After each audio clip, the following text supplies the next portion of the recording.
Good afternoon, everybody.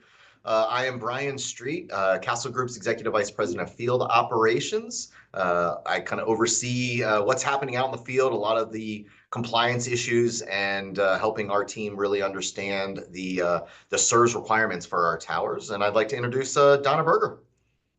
Thanks, Brian. I'm happy to be here. Excellent. So, gosh, today is, well, first off, let's celebrate the Panthers for winning the Stanley Cup last night, which is awesome. We'll get that going first. What a There was a lot of phenomenal series. screaming in my house. A lot of screaming about that It one. was, yes, up late watching that one, which was a lot of fun. Okay, but now the real stuff. We are mid-June already, which means, Donna, we're going to be starting our budget season right now soon. I mean, our managers are starting to compile the contracts and pull their first drafts of the budget together and start looking through, what do we have 6 months of data to start this budget process. And one of the big components that we are going to have to discuss is the SIRS and how to properly budget and what can we do, what can't we do, and potentially, some of the things that have changed recently with the legislation and HB 913. So one of the things I want to kind of discuss today is what really happened with 913 and maybe talk through some of the points there. But before we get started, Julie, let's see who's on our webinar now. Can you run the first poll question? Do we have HOAs, multiple board members hitting everything? Let's see. Oops, we've left off co-ops and they're going to be impacted by 913. That is true. Co-ops listening, we got you covered. Yes. We're going to talk about you too. Perfect. But it looks like it's, 2/3 for condo, which yeah, that'll definitely, I think there's a lot of language in HB 13 that impacts both, but with the SIRS and milestones and things like that, I think primarily in the condo world. So Donna, let's kind of kick it off with, what were some of the changes that happened in HB 913? A lot of significant changes. And let me just say, Sine DA, which is the end of session, that occurred yesterday, Brian. So that now these bills are going over to the governor. He's got 14 days to act on them. I believe 913 was already sent over. We have every belief that the governor will sign that bill into law, Brian, and it becomes effective July 1st. So why don't I just kind of run through the top 5 things, because it's a big bill and there's a lot of changes. And I know we're going to really dig into the budget and the SIRS changes. Those were significant, but I kind of earmarked the top 5 operational changes I think our boards need to know about. And this is for condos and cooperatives. Really significant change, Brian, was voting by email in a condo association. So now, for years and years, it has been sacrosanct that your election ballot be anonymous. Other types of votes, whether you're voting on a material alteration or an amendment, you would send in your limited proxy or you'd vote by ballot, but it wasn't anonymous. So the legislature has made a change that, effective July 1st, they're going to create a new framework for voting by email. Basically, the association that has not adopted electronic voting must designate an email address for submission of email ballots. Again, this is if you haven't adopted online voting. I think what the legislature was trying to do here, Brian, was, hey, you know what? If you don't want to go the route of online voting, but we still want to encourage membership participation. So individuals will be able to scan and send in a ballot on any particular measure to a designated email address. All electronically transmitted ballots must include spaces for the unit owner to fill in their unit number as well as their first and last name, which also functions as their signature for purposes of signing the ballot. All ballots must include a statutory disclaimer explaining the unit owner's rights to waive the secrecy of their ballot. So that's going to be a huge operational change, don't you think? Absolutely. And just from the logistics side of it too, you have to now set up the new email address. Who is it going to? And I foresee more people being maybe even moving toward coming in and being in person versus the email because of that anonymity that they had previously. So it's going to be interesting to see how this plays out. What really shocked me about this, I understood the motivation, Brian, but there's been so much chatter and concern over the years about potential fraud in elections and is online voting, is that safe? This just designating an email address and you can email it. I mean, emails, if you don't leave your email open, password Right. protect your inbox. I mean, there's a Or lot to think about. could you create multiple email addresses if you do live there? I mean, the potential for fraud, and just kind of create a number of email addresses for multiple residences and addresses. I just see it. I don't know if there's enough protection in place to ensure a legitimacy around We it. take that cyber training here. I know you do at We Castle, do. where you Hmm. can have an email address that's spoofed. So Yes. that's going to be huge. The next big change is, for the last couple of years, ever since the pandemic, we've been seeing more and more electronic meetings only for the most part, Yeah. right? Whether it's membership or board meetings.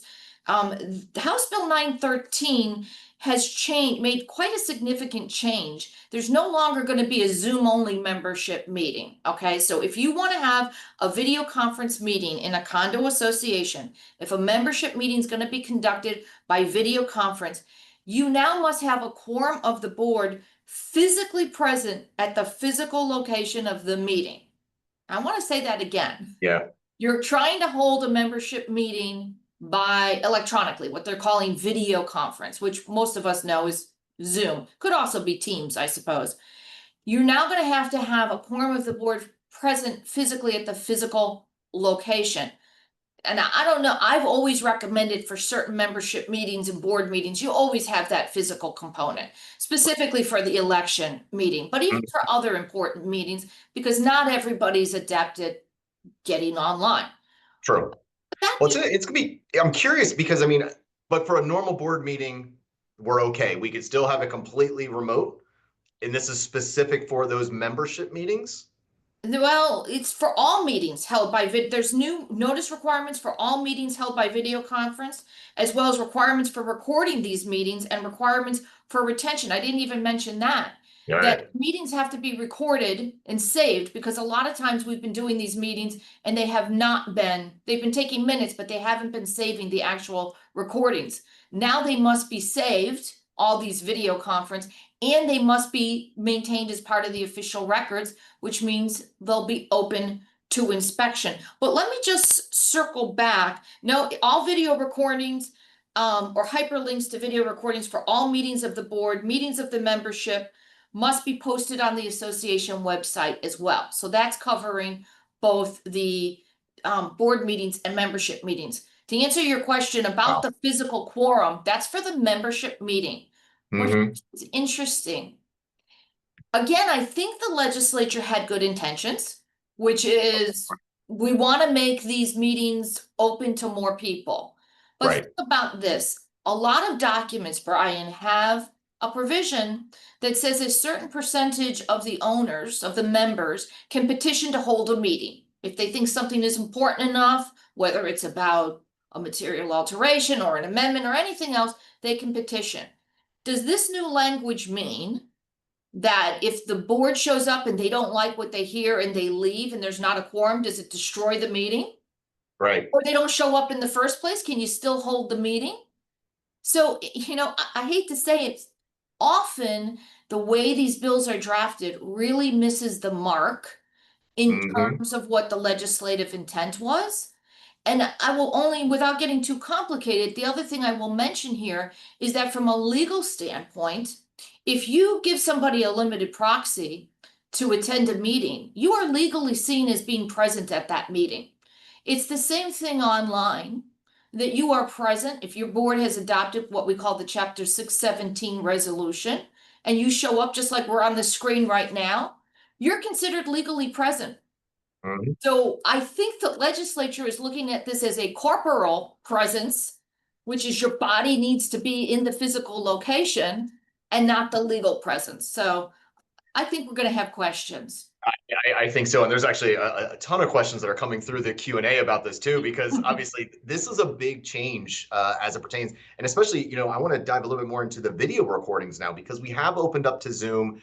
I'm not sure how many people are actually recording those meetings. They're just there. It is part of, they can ask some questions and they're interactive, but from the recording standpoint and the format that it gets recorded in, I may not be able to open it on a Mac versus a PC. There's a lot of additional questions that are surrounding how is it recorded, size, where, location. I mean, there's a lot of pieces to make it available on the website as well. So that's going to change the process. Well, Zoom, you can hit the record. And in the Yes. past, I've never really recommended that, Brian, because listen, Right. meeting minutes are not supposed to be a court transcript of what was said. It's a reflection of the actions taken and that you had a quorum established. What I can envision happening is this is not going to help solve problems. What you're going to have is people really digging into everything that was said on the recording. And look, people often misspeak. We even see that we often see it with our elected officials. We catch them on camera all the time saying things I think they didn't mean to say. The other thing I would just caution people is if you have vendors coming in to give quotes, as they often do at meetings, now you've got that on a video recording that's open to inspection, which means if you're undergoing, the bidding process and you've got a number of different vendors coming in to speak, or let's say you've got a number of different developers coming into meetings to give presentations for a possible termination of the condominium or a sale of the cooperative, that is going to impact that process. And what about closed door meetings? Like if you're having personnel discussions, but you had some board members that were remote, or maybe they don't even live in the state of Florida. So how to even have a meeting, of closed door meeting via Zoom, which is what made it easier. Yeah, you had to throw a curveball. I don't think this is going to impact the closed meeting. I do not. But again, division's going to release, as they always do, corollary rules and regulations. So we'll see if they flesh it out. The other third thing, because you asked me about the top 5, is obviously the condominium budgets. As you mentioned, Brian, people are starting to already get involved in creating the 2026 budget. And I know we're going to spend a lot of time on budgeting and SIRS and investment of funds and all that good stuff. The major change here is if the board passes a budget or proposes to adopt a budget that exceeds 115% of the prior year's budget, they now must, in the past, it would be up to the owners to go, no, you exceeded 115%, we're going to substitute a budget. Now that burden has been shifted from the owners onto the board. So if the board does the math and they see it's going to exceed 115%, they have to prepare a substitute budget. And at the same time, they have to put that substitute budget out to the membership for approval.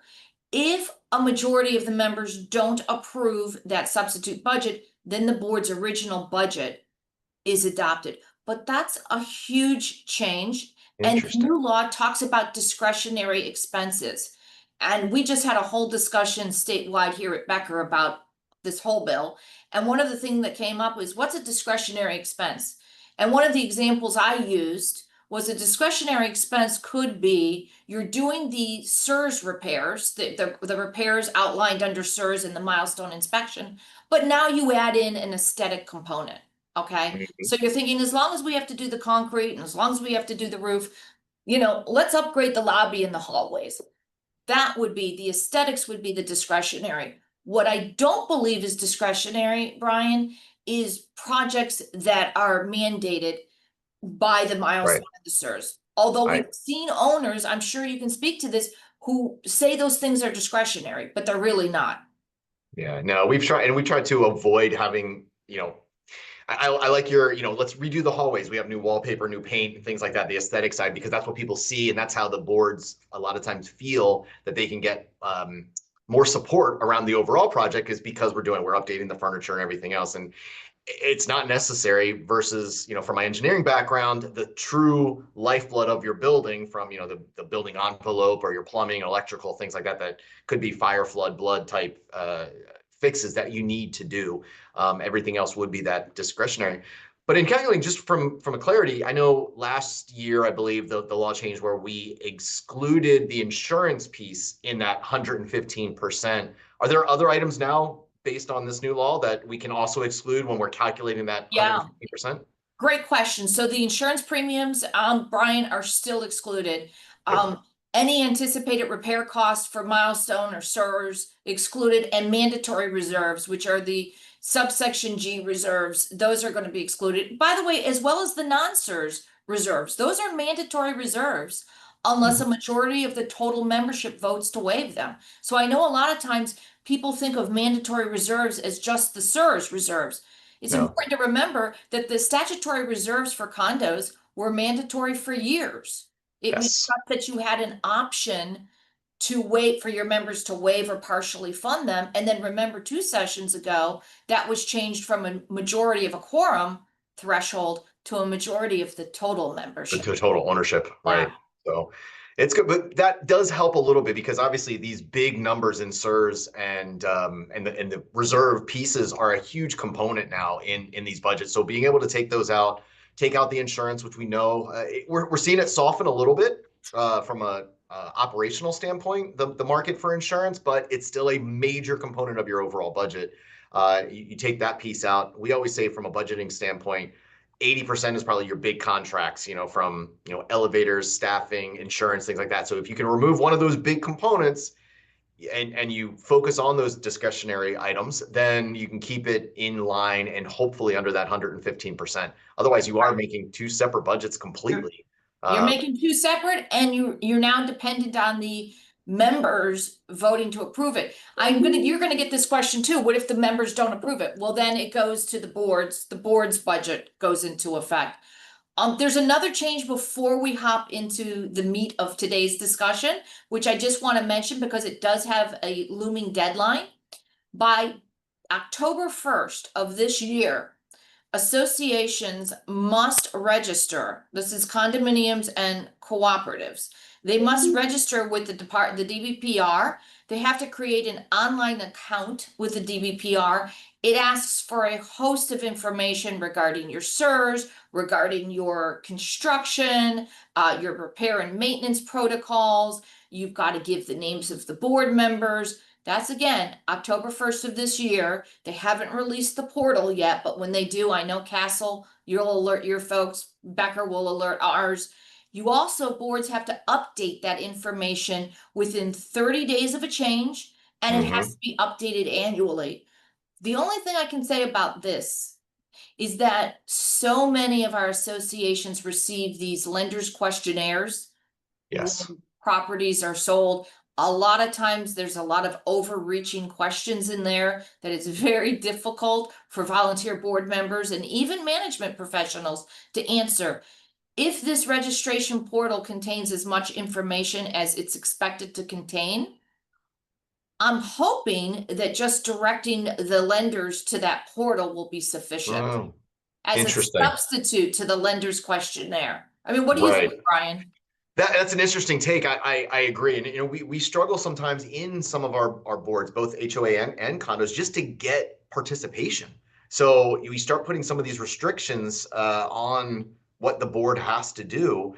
And they're like, well, I have to get up and go to work tomorrow. Like this falls kind of low down their priority list. So if we keep increasing that, I think it's going to be harder and harder to get participation. But I like the idea that if we can just direct them to this portal, it helps us from trying to answer the questions, getting as much feedback to these lenders as possible. Haven't even approached that subject. That's going to be an interesting one to see how it plays out once they start collecting this data. It almost goes back to what was required, the CTA, a few months back, but that went away. You're collecting a lot of this data, which a lot of our boards were hesitant to provide. Of course. And the government kept delaying. So it would be interesting to see how this plays out. Part of that, though, I do have a question about the board certifications. Like that came late last year's session, all the board certifications. I believe that some of the deadlines have changed. No, not on the certification. So this bill did not address certification, but the deadline for condominium is 30 days. June 30th is going to be the deadline. If you were a board member when the bill became effective last year, which was July 1st, 2024. Now, obviously, if you've been elected since July 1st, 2024, you had 90 days from appointment or election to take this. For our HOA members, they've got 4 years. Okay, so they have to take the certification every 4 years. So they don't have that June 30th deadline. They do have to take continuing education every year.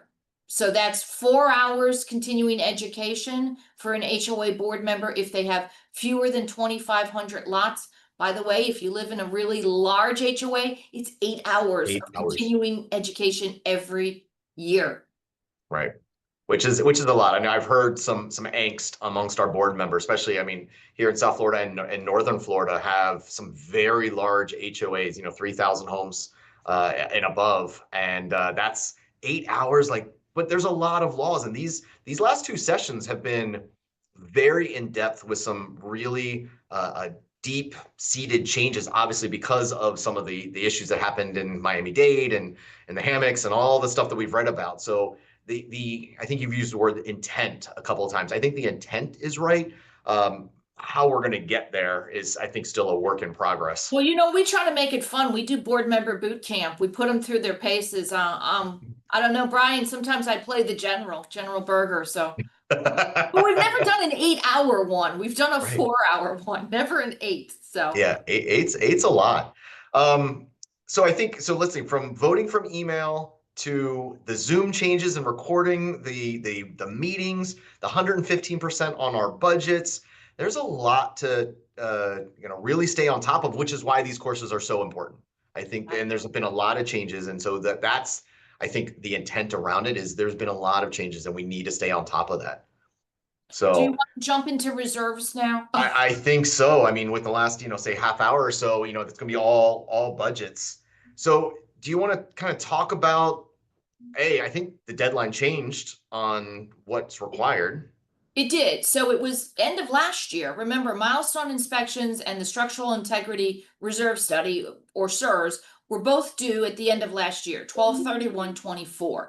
House Bill 913 now pushes out the deadline for the SIRS, the structural integrity reserve study, to the end of this year.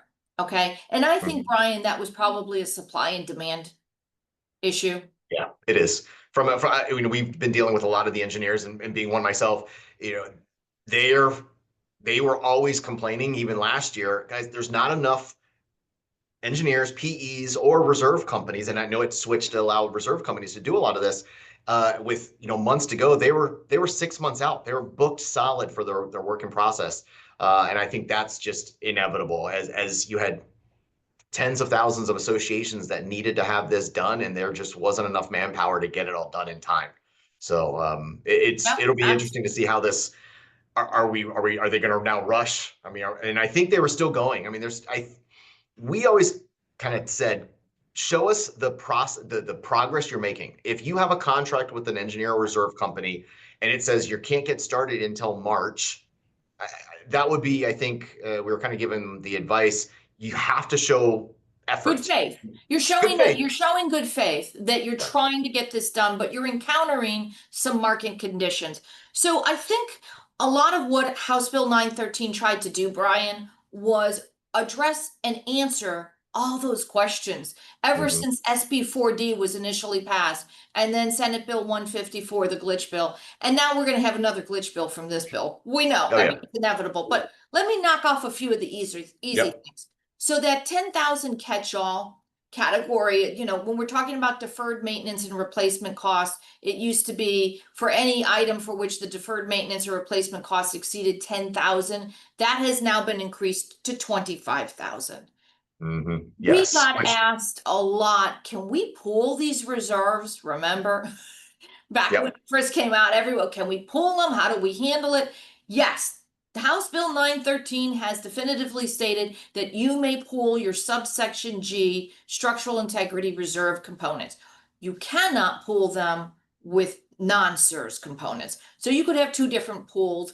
And I think most associations have done it this way. They're just codifying what's really been happening on the ground. Would you agree? Right. I would. And we've always recommended that the pooled method is I personally believe the better process. Because it allows a little bit of flexibility, because we know on a construction project, I mean, just seeing the towers behind me, if you're doing a concrete restoration project, you get a good estimate from a good engineer and a contractor, there's always things when you start peeling back the onion that come up, and you're going to have change orders, and you may not know the full cost of that as you work through that process. Even though you have a hard number in a reserve study, you and I were talking about this the other day. It's a living, breathing thing with these reserve studies, and you have to keep them updated. And things change, inflation happens, product changes. So there's a lot of things that go into this, keeping this a live document as we're going through the budget process. Absolutely. And I'm going to talk about that when I talk about pausing the SIRS funding in a second. Before I do that, the other low-hanging fruit on the reserve part is they've confirmed that you can add in an inflationary factor when you're calculating those SIRS. They've also confirmed that the board can change the funding methodology from component to cash flow. So from straight line reserves into a pooled reserve. Just a board vote needs that versus having to do a full membership vote. Although, Brian, I question, again, the wording was not optimal. Does that mean that you can actually take, let's say you've got $500,000 sitting in component reserves, and there's an overlap, and now you want to stick those into a pooled account. Does that potentially change the use of some of those reserves? And do you need a membership approval for that? I've always taken the approach that yes, the board can do that on a going forward funding basis, but whether or not you can actually physically move the funds, the way this is worded, I think it's arguable that you can, but I would say get a legal opinion. No, absolutely. We've had that conversation, even working with Craig Vaughn, our CFO, working with an engineer, like a reserve advisors company, because only a small component, a pro rata share of what you have in your pooled funds can be allocated to your roof or a certain component of subsection G. So do you take that pro rata share over into pooled components? And so it's a challenge. So I agree. And we always say this, you go and talk with your partners, talk with your legal counsel, and get the engineers or the reserve company out there to have this dialogue to make sure that you're doing everything right. And it's not, anybody can challenge anything, but you want to make sure you have your ducks in a row. Now, to answer your question about the living, breathing SIRS report, which is so spot on, is the legislature in 913 has come up with a couple different options in terms of how do you fund reserves, right? So we know that for a lot of communities, Brian, that failed to fund consistently over the last couple decades, they were really worried about the economic impact on their members in catching up, right? So now the legislature has said that you have more options for funding reserves. You can fund through a special assessment, you can fund through the budget, you can fund through a line of credit, you can fund through a loan.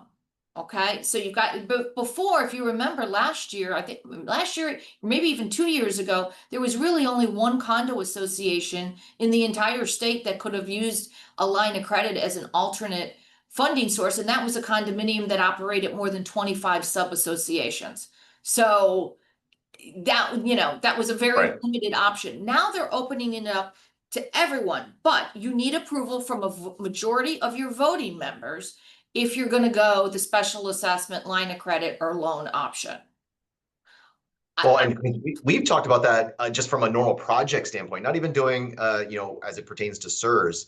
But this is going to lead into it is because the line of credit is a great vehicle as you're working through what the full scope of work is going to be, and through the construction process, like I was alluding to earlier, where you have change orders and things that happen after you start to really get into it. That line of credit is a great tool, and then it converts over into a loan that either use a special assessment or your budget to then go and fund it back. So I'm glad that the legislature allowed for this, because it is a good vehicle for our boards to be able to catch up.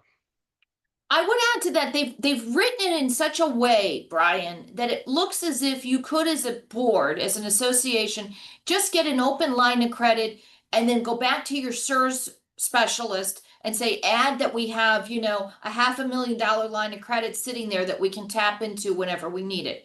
Great. From a practical standpoint, I've spoken to numerous bankers. That's probably not going to be an option, okay? Because the banks don't make money on lines of credit that are just sitting there in the wings. So even though they drafted it that way, what you're speaking to is a line of credit that you use that converts to an amortizing loan once you know what the construction costs are really going to be. And Correct. that's where I think the practical approach is going to be, that you get that line of credit to fund whatever repairs and maintenance is earmarked either through the milestone and or the SIRS. Yeah, very true. Yes, this is actually you've already hired, your engineer. You're looking at concrete restoration. You have some ballpark figures of where you're going to be, but you're right. I mean, if I'm a bank and I'm not going to, have a $4 million line of credit for a project that you may or may not do 4 or 5 years from now, based on what your SIRS report says. So the function of, I like that they opened up, and maybe there will be some clarifying language to it. But you're right. You're not just going to take the line of credit, max it out to now have your balance sheet show that your funding is full. And that's where, even from there, so now you have funding, but you talked about updating the SIRS report. Even so, now we do a repair, you should automatically get that SIRS report updated. Gone are the days, back when we first kind of got in the industry, where, it's every 3 to 5 years, you may get a reserve study done, things like that. It's almost an annual expense, if you're really doing projects throughout, to keep that living document updated constantly. Oh, I would absolutely agree that the days of spending years between reserve studies are over. And to drive that point home, Brian, HB 913 now does take into account that you've got a lot of cash-strapped people in these communities. So you can hit the pause button on the SIRS funding if you're in the midst of doing repairs earmarked by SIRS or milestone or maintenance. But this is important. Okay, so you can say, we're going to pause it. I lost you for a second. No, you're here. You're here. Okay. Yeah, you're good. My whole screen went dead. You can pause it only for 2 consecutive years, give you a little breathing room to get the repairs and maintenance done. But if your SIRS report comes back clean, or your milestone comes back clean, and you don't need any repairs, you're good. You cannot pause SIRS funding. Okay. Well, that's a big piece, because I know, again, as you mentioned, we do have a lot of communities that, just from prior decisions, they said, it would always just special assess if a project came up, and they've always kind of kicked the can down. So I do like the idea of being able to pause it when you're in the throes of a major renovation. But ultimately, you have to collect. It's pay now or pay later. Ultimately, it's all gonna hit, but we have to be mindful of the residents that are in our community. I know we have some fixed income homes that, but it's having those conversations saying, we need to do these projects. It's managing the expectations of the board and the membership, explaining what needs to happen for the building. We always say, not only is the SIRS report living and breathing, your building is living and breathing. It's like you change your tires, you change your windshield wipers, you change your fluids in your car, because they wear out. Your building is the exact same way. And so you need to put money away for these types of events. Agree. And the statute now is going to say that if you have hit that pause button for up to 2 consecutive years, it's mandatory that you get an updated SIRS to resume once you resume funding. You know what? Let's take a pause real quick. I'm curious, Julie, can you put up the next polling question? Has everybody completed their SIRS report?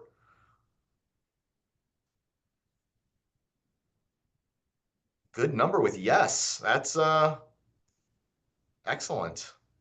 Yeah, that's my experience too with our clients, that they've done it. They got out ahead of it. Yeah, the proactive ones and the don't knows, that's fair as well. But no, that's really good. And then, we've been talking a lot about funding, obviously the line of credit or the loan or special assessment. Julie, if you can put the next one, are they fully funded? So now do you have the funds on your balance sheet that shows? This is probably where it's going to be a little bit more 50-50. Well, people thought, Brian, they were fully funded before all this legislation, but frankly, without an inflationary factor, without updated reserve studies, without professional reserve studies for many of them to begin with. A lot of times, pre Champlain Towers, you had treasurers creating these reports, or boards alone, or a committee coming up with it. Now all of this is required to be undertaken by professional reserve specialists.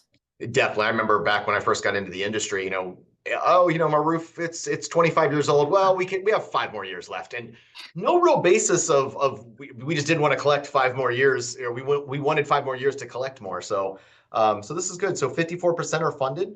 But to your point, Donna, that's a point in time. And the moment you do some repairs or anything, you need to get that report updated as we go through. And you'll also have to update information potentially on that registration portal with the DBPR.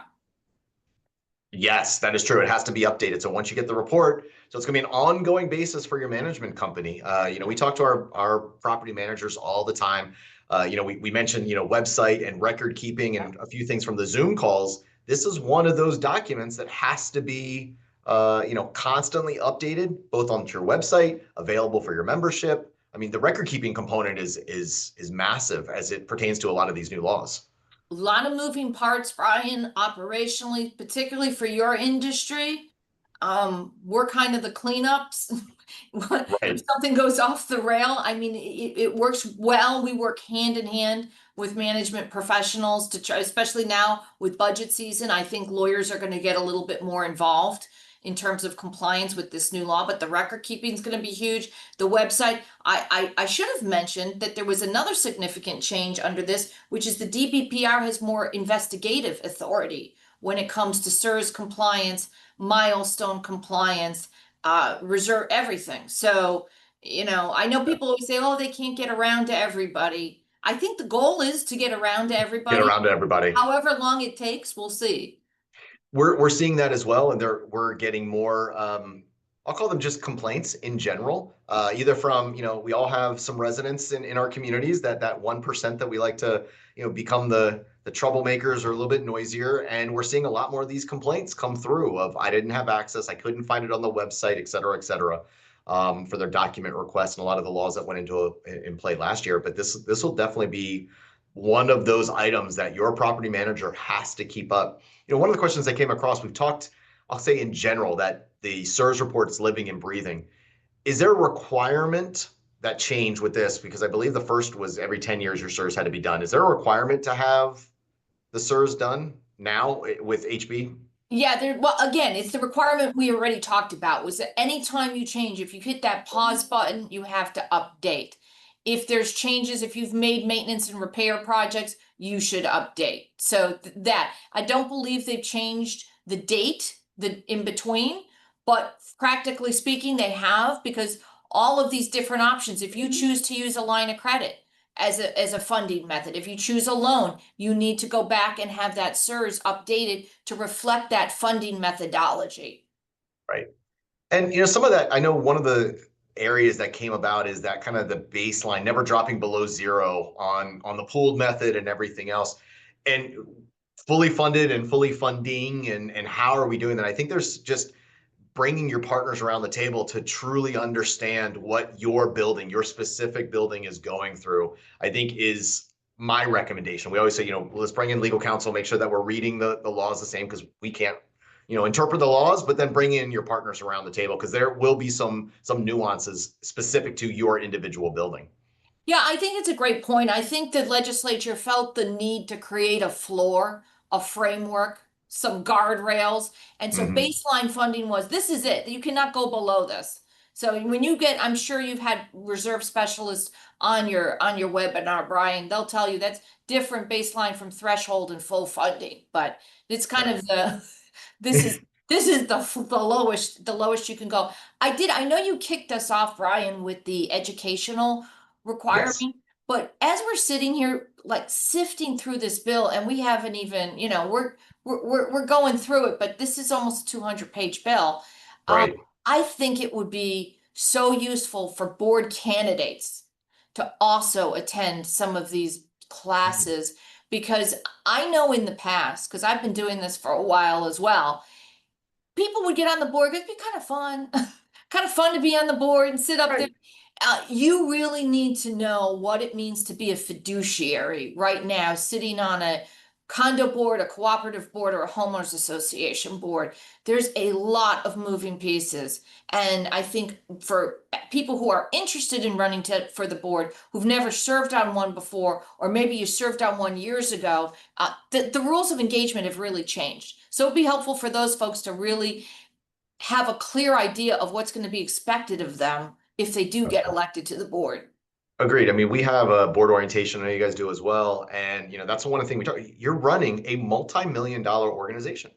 And so you have all the pros of you live in a beautiful community, but there's also the cons of running a multi-million-dollar organization that you have to go through. And it's a lot of funding requirements, making sure you're collecting enough, paying out your vendors, but then, are you invested properly? And actually one of the questions that, you and I were talking about is how are your reserve funds invested? So Julie, can we put up our last question? I think it's all about how do our reserve funds, in treasury bills or treasury notes or other invested vehicles. Yeah, this would be interesting to see. Yeah. The good news is our boards seem to have a good understanding of where their funds are, which is nice. So let me tell you, there has been a change about investment while we're waiting for that to come in. Do we have answers on that one yet, Yeah, Brian? it looks like it's about 60% do have them in treasury bills or treasury notes. About 30% no, and a few that don't know. So I think, yeah, this would be a good kind of topic to go through. So there was a change to 718-111 subsection 16, investment of association funds. The bill draft at one point had the requirement for an investment committee. And this is something that Senator Jason Pizzo has wanted for a couple years now, and he's tried. And again, the legislative intent is clear and it makes sense. You've got all these expenses. Rather than having money sitting around and not really earning anything, why not maximize a return? But again, as with everything, there needs to be a balanced approach. The investment committee, that never made it into the final version of the bill. But the bill basically says a board shall use its best efforts to make prudent investment decisions that carefully consider risk and return to maximize returns. Now, treasury notes and treasury bills, do they carry risk? Well, yeah, they do carry risk. If a government falters, there's risk to the T-bills and T-notes that they've issued. We'll probably have bigger problems if that happens with the United States Treasury. Bigger problems than just a complaint with the DBPR. It means we're in serious trouble in the country. But the legislation further confirmed that a board may invest in a combination of CDs and deposit accounts, without a vote of the owners. And in terms of FDIC, caps, many banks now use CDARS, so they're spreading out the risk. I know you make sure at Castle when you're opening those accounts. I mean, maybe you want to talk a little bit about the way you handle that. Yeah, no, it's we start with you must protect the principal, period. Again, you have that fiduciary responsibility, and we do the same thing. Laddered CD programs, with different investment banks as well. So very low risk, but you're trying to maximize the amount of reward from that low risk. So the treasury bills, yes, that is a vehicle that's available. It's a crazy world out there, so yes, there could be some government fault, but hopefully that doesn't happen. But yeah, we try to keep it simple as well. If you're going around trying to chase a basis point here, a basis point there, that's not what the association funds are for. The difference between you make 3% or 3.05% on a 6-month CD, it's not as impactful as what some of our boards. Listen, they used to run multi-million-dollar organizations on the corporate side, so I get the mindset. Here, it's more about preserving that principle, because when the stuff hits the fan, if you will, you need to have those funds available and readily available to go fix a project and stuff like that. They can't be really locked up for long term. I do want to point out, Brian, that the legislation says the board shall use its best efforts. It doesn't say the treasurer. So I've had boards that say, when you ask them a question, oh, I'm not the treasurer. I don't know anything about that. Or I'm not that board member. I don't know anything about the insurance. When you're sitting on a board of directors, you need to know everything about all of this. It doesn't mean you have to do all the legwork, but you have to be informed. This is not a hands-off approach. And this new investment piece of the legislation, that does not concentrate the decision-making solely in the hands of the treasurer. This is a conversation that the entire board needs to have, and to figure out, again, best efforts to maximize the return without exposing the principal to real risk. Exactly. The last thing you want to do is, just go vote on, or invest all your money into Tesla, and then there's a How tweet about that goes out. crypto? Next thing you know, it drops. So Bitcoin. a Bitcoin. Oh, Yeah, you absolutely. don't want your treasurer to come back and say, I've invested everything in Bitcoin. Right. But it is good. It is not just one person. The whole point of the board is to, come up with the best solution and good conflict in amongst board members. But keeping that same conservative mindset where you want to preserve the principle, that's how you walk into it. Right. And then how do we maximize the return on preserving that principle, which is important. So that was, at least it opens up to a couple more options for our board members. So, and obviously we talked a lot today about the, more on the condo side versus with the SIRS, because the SIRS don't really apply to your HOAs in general. And so there's exceptions, but there's exceptions, right? Yeah. But most of it is to the condo SIRS. What about the reserves for the HOA? When we talked about the 115% and how certain things are calculated, does the same law changes apply to the HOA on the 115% for their budgets? I don't believe so. Right. So that's, so. If I'm wrong, I'll put an errata out there, but I believe that's 718. Yeah, I believe so as well. That was a couple of questions that were coming through. Obviously, we focused a lot on the condo side, but that's a big line item for them too. They're still trying to collect reserves, and for some of our large associations, your roadway project or anything else, you're talking millions of dollars that you have to try to collect. So, well, let's talk about that really quickly, because sure. you've got obviously some HOA questions. Remember, it's also document driven. So in an HOA, remember, if your developer created your documents with mandatory reserves, you're going to have to adhere to that. And now those reserves are treated as sacrosanct in the same way as the 718 reserves are.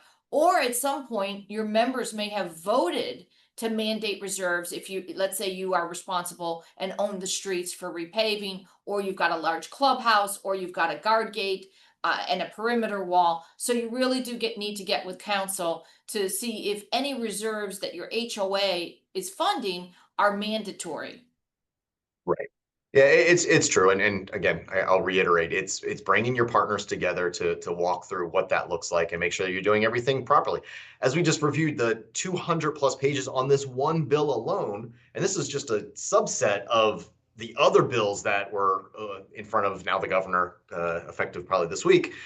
So there's a lot of questions that are going to come up from this as we start our budget process and going through what needs to be done. How are you going to be looking at your projects? Are you going to be able to move any of the projects? Do you need to move any of the projects because you're funding?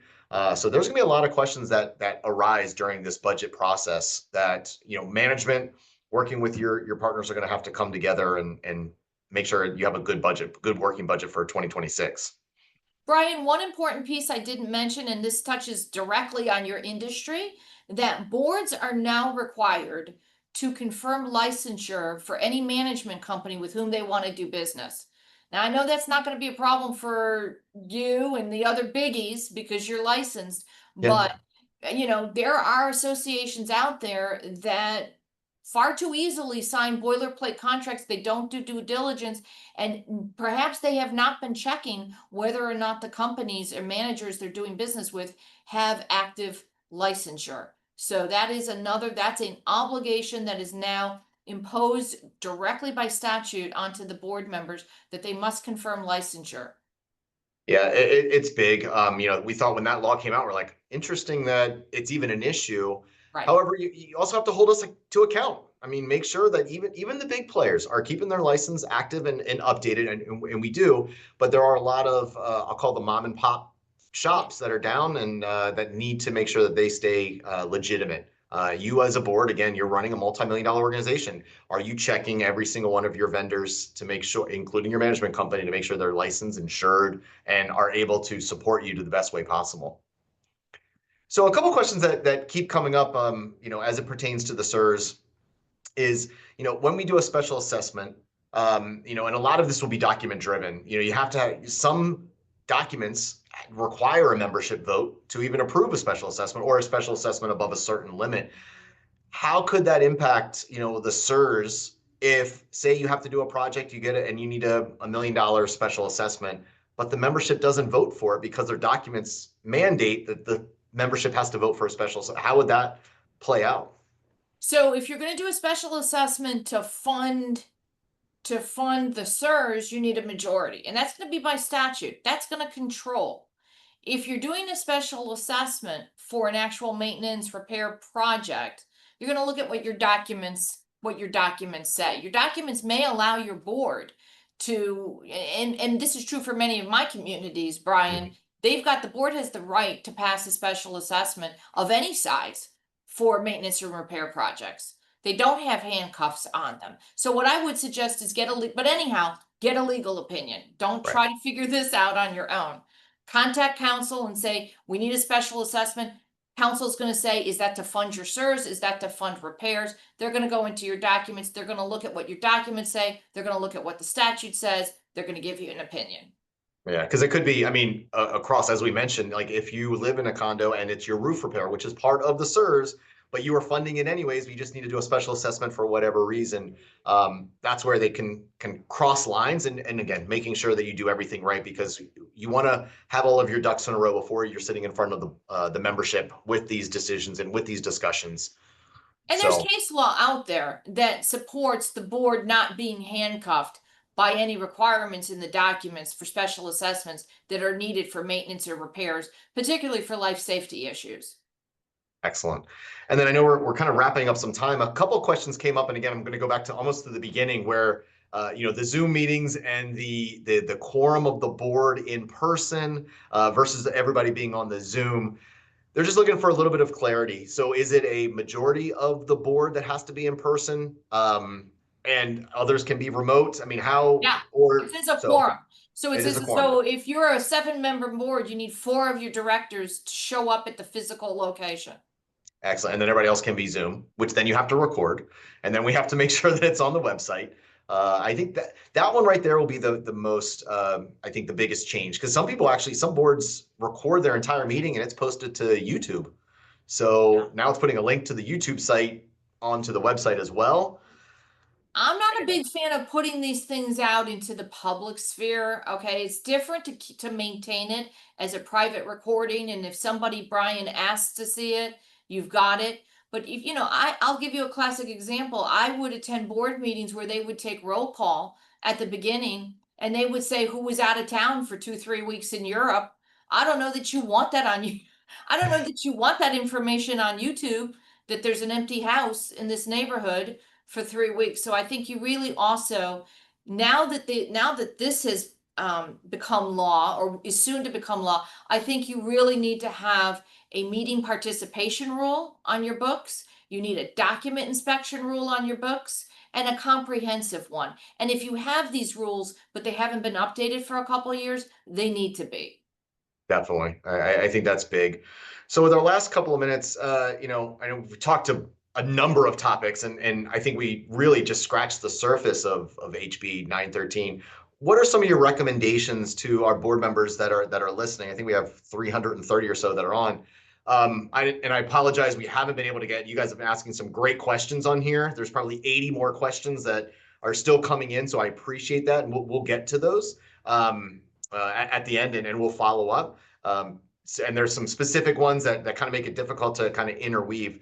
But with the last couple of minutes, Donna, what are some of your recommendations as we enter budget season? It seemed like most of our boards have their SIRS report, and what should they be doing now? What should be the next steps as we work into budget season? Well, it's a great question. I think my final thoughts, Brian, would be it's an extremely comprehensive bill. So you need to get a handle on what it says and what operational changes you need to wrap your arms around Budget season is going to be crucial. Obviously, they're going to be working with their management team, with lawyers like me, with their accountants. I think most, given the large category of expenses that can be excluded, I think most are going to still be able to keep it under that 115%, particularly if, if you're excluding discretionary and you've gotten a legal opinion as to what's discretionary and what's not. I think what we consider non-discretionary and what the members may want to hope is discretionary are going to be miles apart. So I think they'll be able to keep it under that 115%. But for those who don't, you need to follow the law. You need to have the substitute budget, which means you're going to have to call a budget meeting and all the rest of it. Everything else with regard to the investment, with regard to the SIRS, with regard to these meetings, I think you need to sit now, get started early, because as we all know, even though some communities are not as seasonal as others, things do ramp up in the fall and the winter towards the end of the year. So get started early with your planning, work with counsel, work with your management professionals and your accounting professionals. None of this surprises me. None of it is overly onerous, but it's a lot of moving parts, like we discussed. It really is, and some of the nuances I think are what scare me the most. Where a contentious homeowner, that if you had a meeting and it didn't get posted properly, it now cost the association money, potentially the management company money, because now there's the fines from the DBPR, and we've seen a number of fines come through already. So I think they are ramping up their enforcement of these laws as well. So even as there maybe is some disparity, so it's up to the board and management to make sure that we're staying out in front of these laws and implementing what needs to happen. That would be my final comment. You need working members on your board. The days of being a board member in name only and you don't show up for anything and you're taking up a seat that could be held by somebody who will help with all of these changes. So, and everything that's going to come next year. We know if the past has been any indicator of the future, Brian, we know there's going to be huge changes every year. Absolutely. There's a lot of people out there in the news, and things that are happening just in the last couple of months are going to spawn new laws, next session. So we've got a lot to look forward to. So absolutely. It's always a pleasure to join you. Always, Donna. Thank you so much, and very invaluable information. And guys, it's a very fast hour and a lot of information. Highly recommend reach out to your legal counsel, because your site-specific issues are going to be document driven. So I would reach out to your legal counsel and your management partners. Come around the table and start putting these things in place, because there will be that possibly one homeowner that wants to just cause trouble. So again, go Cats. I can't believe they won the Stanley Cup, and amazing. So thank you very much. I hope everybody enjoys their summer, and we always appreciate you tuning in. Thanks, everybody. Thanks, everyone. Thanks, Brian.